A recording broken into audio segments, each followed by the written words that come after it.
আলাইকুম, আশা করি সবাই ভালো আছেন। আমরাও ভালো আছি। আজকের পর্বে তৈরি করে দেখাবো শীতকালীন মজাদার ভাপা পিঠা রেসিপি। তো এখানে 1 কাপ চালের গুঁড়ি নিয়েছি। তো এটা শুকনো চালের গুঁড়ি। কীভাবে ভাপা পিঠার গুঁড়িটা করে নিতে হয় সেটাই দেখিয়ে দিব। তো 1 কাপ চালের গুঁড়ির সাথে এখানে দিয়ে দিব 1 টেবিল চামচ লবণ স্বাদ অনুযায়ী। তো এখন এই গুঁড়িটাকে এভাবে মাখিয়ে নিতে হবে। ঝামেলা ছাড়াই তৈরি করে নিতে পারবেন মজাদার ভাপা পিঠা। তো এখন আমি এখানে একই কাপ দিয়ে মেপে নিব পানি 1 কাপ। তো এখন এখানে পানি অল্প অল্প করে দিব আর এই ভাপা পিঠার জন্য গুঁড়িটাকে রেডি করে নিব। শুকনো গুঁড়ির ক্ষেত্রে কিন্তু অবশ্যই পানিটা একটু বেশি লাগবে। আর আপনারা এভাবে গুঁড়ি অনুযায়ী পানিটাও মেপে নেবেন। একবারে পানিটা দিতে যাবেন না, তাহলে দেখা যাবে গুঁড়িটা বেশি নরম হয়ে গেলে চেলে নিতে সমস্যা হবে। আমি কিভাবে এই গোলাটা তৈরি করছি সম্পূর্ণ দেখে নিন। তো এই তো আমাদের আরও পানি লাগবে। তো আমি অল্প অল্প করে মাখাবো আর ডোটাকে তৈরি করে নিব। আর অবশ্যই ভাপা পিঠার ক্ষেত্রে আপনারা এই গুঁড়িটাকে 10 মিনিটের জন্য পানি দিয়ে মেখে রেস্টে রেখে দিবেন। তাহলে কিন্তু পিঠাটা যখন বানাবেন তখন ভেঙে যাবে না। তো দেখতেই পাচ্ছেন আমাদের ভাপা পিঠার গুঁড়িটা কিন্তু পানি ঠিকঠাক মতন হয়েছে। এই তো দেখতেই পাচ্ছেন মুঠ করছি আর দলা পেকে গেছে, দেখতেই পাচ্ছেন। এখন আমি তো ভেঙে নিব। তো আমার 1 কাপ গুঁড়ির জন্য এখানে কতটুকু পানি লেগেছে সেটাও দেখিয়ে দেই। তো আমাদের হাফ কাপ পানি লেগেছে। তো এখন আমি এই গুঁড়িটাকে ঢেকে রেখে দিব 10 মিনিটের জন্য। 10 মিনিট পরে গুঁড়িটা কেমন হয়েছে সেটাও দেখিয়ে দিব। ঠিক এই তো যেরকম হবে এরকম। এই তো দেখুন, এখন এভাবে আপনারা ভেঙে 10 মিনিট পর চেলে নেবেন।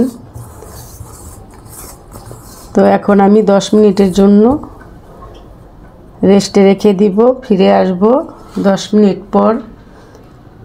আমাদের ভাপা পিঠার গুঁড়িটাকে আমরা 10 মিনিটের জন্য ঢেকে রেখে দিয়েছিলাম পানি দিয়ে মেখে।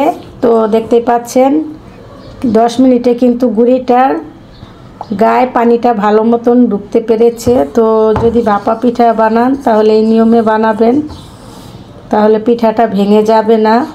অনেকে দেখা যায় ভাপা পিঠা বানাতে গিয়ে পিঠা হয় না ঠিকঠাক মতন। যদি এভাবে রেস্টে রেখে দেন তাহলে কিন্তু এই যে গুঁড়ির ভিতরে কিন্তু দেখতে পাচ্ছেন পানিটা সম্পূর্ণ ঢুকেছে। এখন পিঠা বানানোর জন্য গুঁড়িটাকে চেলে নিলেই হবে। তো এখানে আমি একটি চালনি নিয়ে নিলাম। এখন এখানে এই সেমিটার ভিতরে চালনি দিয়ে গুঁড়িটাকে এভাবে চেলে নিতে হবে। তো এভাবে আপনারা গুঁড়িটাকে চেলে নেবেন। আর অবশ্যই 10 মিনিটের মতো আপনারা পানি দিয়ে মাখিয়ে গুঁড়িটাকে রেস্টে রেখে দিতে হবে। তো দেখতে পাচ্ছেন এই তো গুঁড়িটা কিন্তু ঝরঝরা হয়ে পড়ছে। তো এভাবে সম্পূর্ণ গুঁড়িগুলোকেই চেলে নিতে হবে।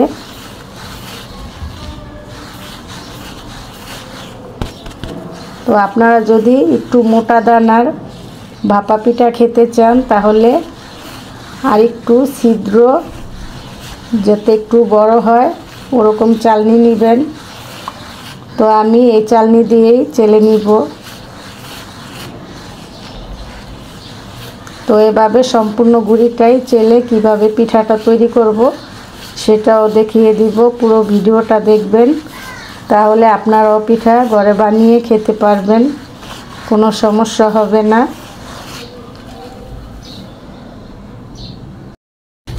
তো এভাবে সম্পূর্ণ গুঁড়িগুলোই আমি দেখতে পাচ্ছেন চেলে নিয়েছি।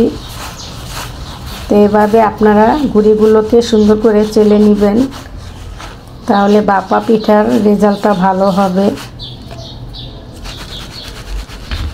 তো দেখতে পাচ্ছেন সম্পূর্ণ গুঁড়িগুলো চেলে নেওয়ার পরে এই তো এরকম ছোট দানা হয়েছে। তো এখন পিঠাটা বানাবো, কি কি লাগবে সেটিও দেখিয়ে দিব। তো এখানে আমি একটি গ্রেটার নিয়েছি, এই গ্রেটারটা দিয়ে মিঠাইটাকে এভাবে ছোট করে কেটে নিব। তো দেখতে পাচ্ছেন এভাবে আপনারা এই কাজটা আপনারা দরকার হলে বটি দিয়েও করে নিতে পারেন। তো আমি এভাবে গ্রেটারের সাহায্যে কেটে নিব। তো এতে এরকম ছোট ছোট দানা দানা হয়ে পড়বে। তো এভাবে মিঠাইটা কেটে কীভাবে পিঠাটা তৈরি করব আর কি লাগবে সেটাও দেখিয়ে দিব। এর সাহায্যে আমি সম্পূর্ণ মিঠাইগুলো এভাবে কেটে নিয়েছি। এখন লাগবে কি দেখিয়ে দেই। এখন আমাদের লাগছে নারকেল। এখানে আমি নারকেলটা একটু বড় করে কেটে নিয়েছি, আবার গুঁড়ো করেও নিয়েছি। তো নারকেল আর মিঠাই দিয়ে ভাপা পিঠাটা তৈরি করা হয়, এটা আমরা সবাই জানি। তো এখন পিঠাটা তৈরি করব এই ছোট বাটিতে। এই বাটিটা কিন্তু সবার ঘরেই থাকে, এটা 10 টাকা করে আপনারা কিনতে পেয়ে যাবেন। তো এখন আমাদের পিঠা বানানোর প্রস্তুতি নিয়ে নিব। আমরা যে গুঁড়িটাকে চেলে রেখেছি এই গুঁড়িটা দিয়ে এখন পিঠাটা তৈরি করে নিব। তো দেখতে পাচ্ছেন এই গুঁড়িটা দিয়ে আমরা পিঠাটা তৈরি করব। তো প্রথমে এখানে আমি এভাবে গুঁড়ি কতটুক দিয়ে এভাবে মিঠাই দিয়ে দিব। তারপরে আমরা দিয়ে দিব এখানে নারকেল কোড়া। নারকেল কোড়াটা দিয়ে আমরা আবারও কিছুটা পরিমাণ গুঁড়ি দিয়ে দিব। দিয়ে তারপরে এভাবে আর একটু সামান্য মিঠাই দিয়ে দিব।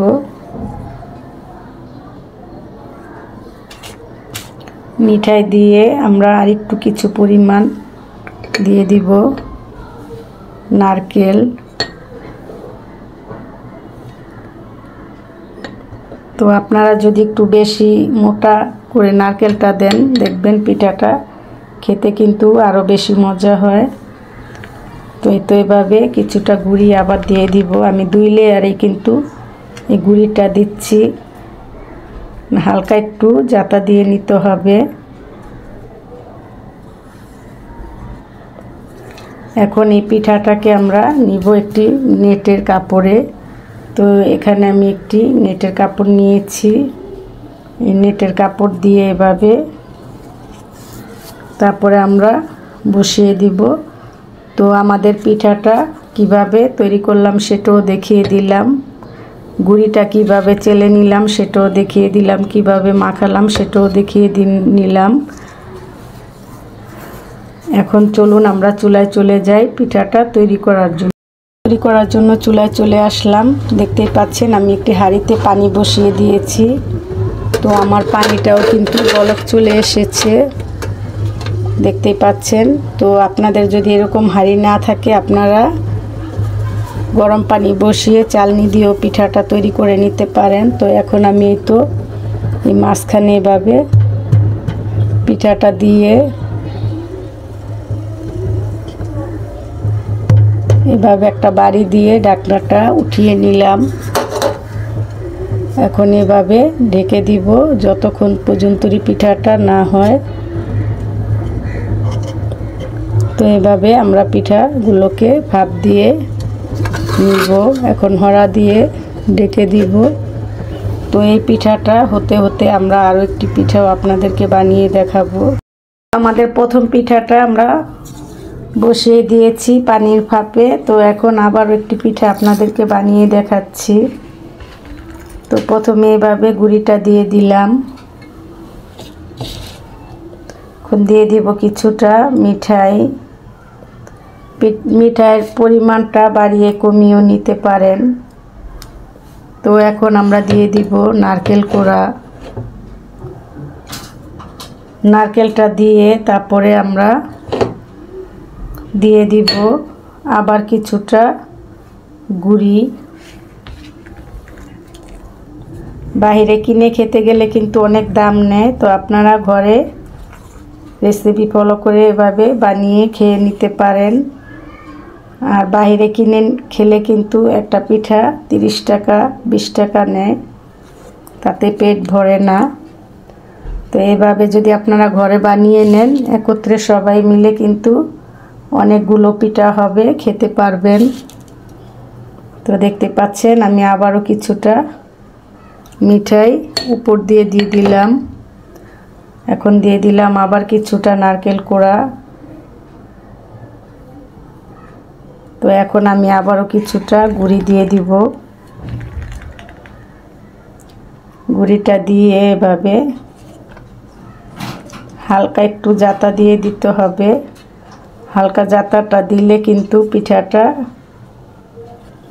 ঝরে পড়ে যাবে না। তো এভাবে দিয়ে দিলাম।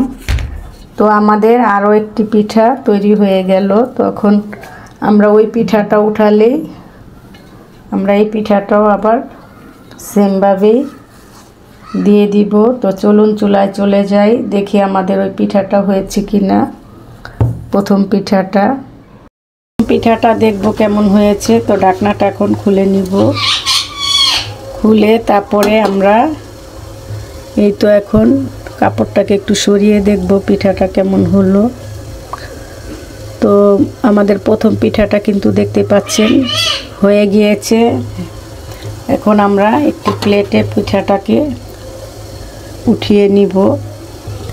তো যখন দেখবেন পিঠাটার গায়ে এরকম ধোয়ার মতন উঠবে, তখনই বুঝতে হবে পিঠাটা হয়ে গিয়েছে। দেখতেই পাচ্ছেন। তো প্রথম পিঠাটা উঠিয়ে এখন আমি যে আরেকটি পিঠা বানিয়ে রেখেছি সেটাও দিয়ে দিব। তো এভাবে আমি এই পিঠাটাকেও এভাবে ঢেকে দিব সেমভাবে।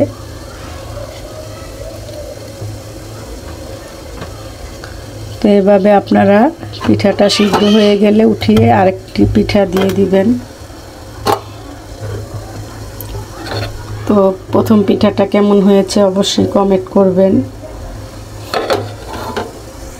প্রথম পিঠাটা দেখিয়েছিলাম কেমন হয়েছে। তো আপনাদেরকে এবারে পিঠাটাও দেখাবো কেমন হলো।